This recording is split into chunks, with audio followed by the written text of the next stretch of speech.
All right, for more on this, we are now joined by WION's chief domestic correspondent, Karthikeya Sharma. Karthik, good afternoon. What's the latest you're hearing about the Congress Party's campaign in Amethi and Raebareli? You see, Priyanka Gandhi has arrived in Raebareli to campaign. And this is her first, I would say, appearance in UP campaign. Earlier, she would be campaigning for 10 to 15 days. But she has started the campaign, so one has to wait and see what Priyanka says. Because Priyanka's campaign had always taken away limelight from Rahul Gandhi. But this time she has already decided to share dais with him, which is very different. Last time she took more than 223 Dukkad Sabhas in Raebareli and Amethi. But if you see, then she's only going to do 2 rallies in Raebareli and 2 rallies in Amethi, only quietly meeting the candidates from various districts. So I think it's a departure in terms of the way Priyanka has done her politics. Indeed, Karthikeya, and while we are watching these live visuals coming to you, Ms. Priyanka Gandhi seen there with her brother and Congress Vice President Rahul Gandhi campaigning for the party in Uttar Pradesh. Karthikeya, coming back to you, is she at all expected to speak or address the people there? And if at all going to join issue with what Ms. Irani had to say about her? You see, Ramesh, there are 2 things here. The first thing, Ramesh, here is that in these rallies, it's going to be Raebareli, Amethi specific. Secondly, what is yet to be seen is whether Sonia Gandhi comes there or not. Because of an alliance and the friendly fight which is taking place between the Samajwadi Party candidate in Congress, Priyanka's program also got derailed. So these are the nitty-gritty issues which needs to be sorted out.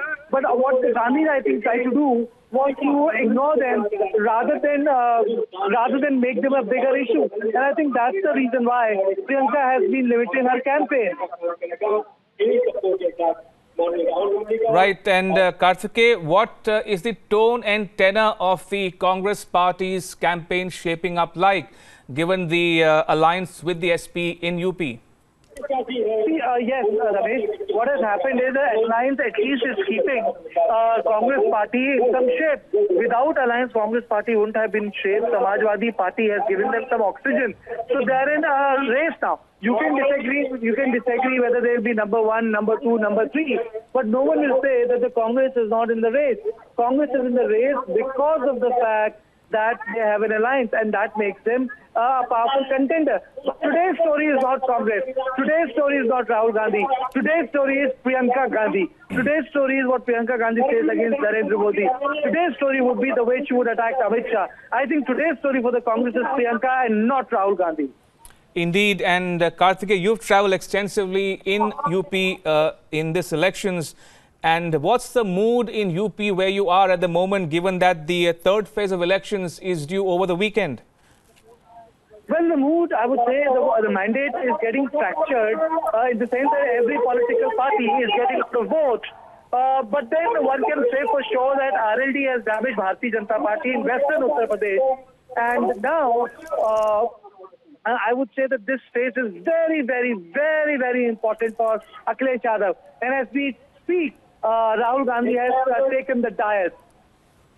Indeed. So that was WION's chief domestic correspondent Karthikeya Sharma reporting on the Congress Party's campaign in Uttar Pradesh. Now moving on, the quiet and... All right, let's quickly listen into what Rahul Gandhi has to say there in his campaign speech. Priyanka Gandhi ji, VK Shukla ji, Ram Bahadur Yadav ji, Saidul Hasan ji, Dinesh Pratap Singh ji, Avdesh Singh ji, Aditi Singh ji, Rakesh Singh ji, Ajay Pal Singh ji, Ashok Singh ji, Suresh Nirmal ji, Kishori Lal Sharma ji, Congress party और Samajwadi party के हमारे सब कार्यकर्ता, भाइयों और बहनों, press के हमारे मित्रों, छत पे जो लोग खड़े हैं पीछे और इस तरफ, आप सबका यहां बहुत बहुत स्वागत। दिल से मैं आपका यहां स्वागत करता हूं, नमस्कार करता हूं।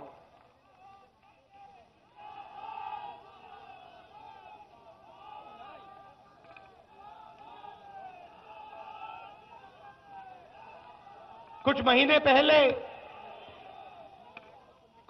पहले कांग्रेस पार्टी ने उत्तर प्रदेश में एक यात्रा निकाली, 30 दिन की यात्रा, और उस यात्रा में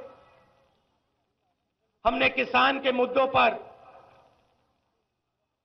उनसे बातचीत की, उनकी बात सुनी। यात्रा में किसानों ने हमें 3 चीजें बताई थी। बहुत मुश्किल है, मोदी जी हमें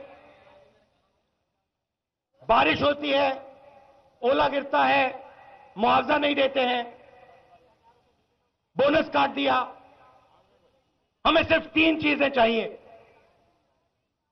किसानों का कर्जा माफ, बिजली बिल हाफ और हम जो उगाते हैं उसके लिए सही दाम। 2 करोड़ किसानों ने उत्तर प्रदेश में, सिर्फ उत्तर प्रदेश में 2 करोड़ किसानों ने हमारा फॉर्म भरा। ये 2 किसानों की आवाज थी। दिल्ली गया, मोदी जी का ऑफिस में गया,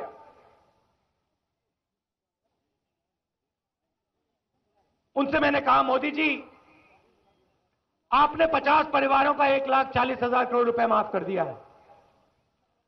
हिंदुस्तान के सबसे अमीर लोग हैं, उद्योगपति लोग हैं, और मैं जानता हूं कि आने वाले समय में 6 लाख करोड़ रुपए और आप माफ करोगे।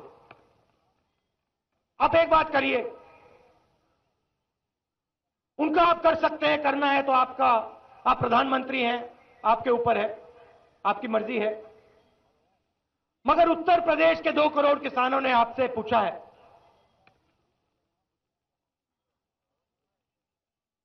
हमारा भी आप कर्जा माफ कीजिए।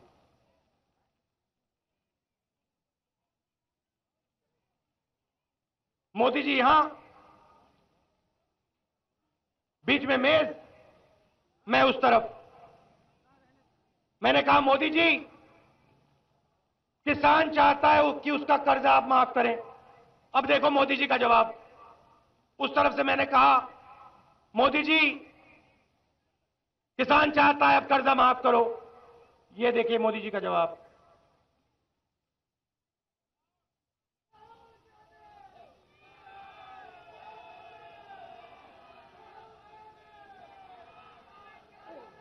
एक शब्द नहीं निकला, एक शब्द नहीं कहा, किसान के बारे में कुछ नहीं बोला, कर्ज के बारे में कुछ नहीं बोला, एक शब्द नहीं निकला। उत्तर प्रदेश में चुनाव आया, कल परसों खड़े होते हैं, कहते हैं भाइयों बहनों उत्तर प्रदेश में बीजेपी की सरकार बनाओ, और जैसे ही तुम सरकार बनाओगे वैसे नरेंद्र मोदी किसानों का कर्जा माफ कर देगा। आपको याद है कि कांग्रेस पार्टी ने 70,000 करोड़ रुपए कर्जा माफ किया था। क्या उस समय उत्तर प्रदेश में कांग्रेस पार्टी की सरकार थी? क्या दिल्ली में थी? नरेंद्र मोदी जी, आप हिंदुस्तान के प्रधानमंत्री हैं, किस प्रकार की सौदेबाजी कर रहे हैं आप? कर्जा माफ करना है, जाइए अपने ऑफिस में, जाइए कैबिनेट को बैठाइए, 15 मिनट में आप कर्जा माफ कर सकते हो उत्तर प्रदेश का, हिंदुस्तान का। मगर नहीं, मैं तो सौदा करने आया हूं। किसान दब जाए, मर जाए, मुझे कोई फर्क नहीं पड़ता। बिहार में भी ऐसा वायदा किया था। भाइयों और बहनों, अगर तुमने बिहार में बीजेपी की सरकार बनाई, नरेंद्र मोदी तुम्हें लाखों करोड़ का स्पेशल पैकेज देगा। हुआ क्या? स्पेशल पैकेज मिला बिहार को? नहीं मिला। जहां भी जाते हैं कुछ ना कुछ वायदा करके आ जाते हैं। 2014 में आए, जैसे आदमी जाता है ना सिनेमा हॉल में पिक्चर देखने, वैसी पिक्चर बनाई। वो शाहरुख की फिल्म है, क्या नाम है उसका, दिल वाले दुल्हनिया, नाम सुना आपने? सुना है ना? उसमें भी था अच्छे दिन आ गए, पिक्चर बनाई।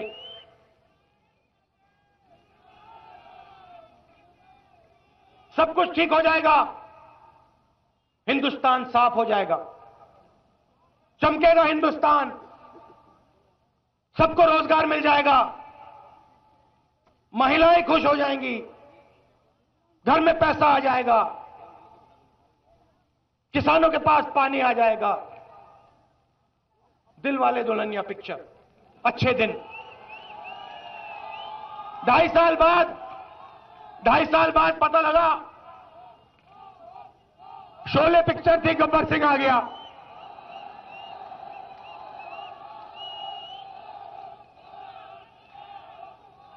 जहां भी जाते हैं रिश्ता बनाते हैं, रिश्ता बनाते कहते हैं दोस्तों मित्रों। बनारस गए, कहा, गंगा मां से कहा मैं बनारस का बेटा हूं, बनारस मेरी मां है, गंगा मेरी मां है, नरेंद्र मोदी बनारस का बेटा है।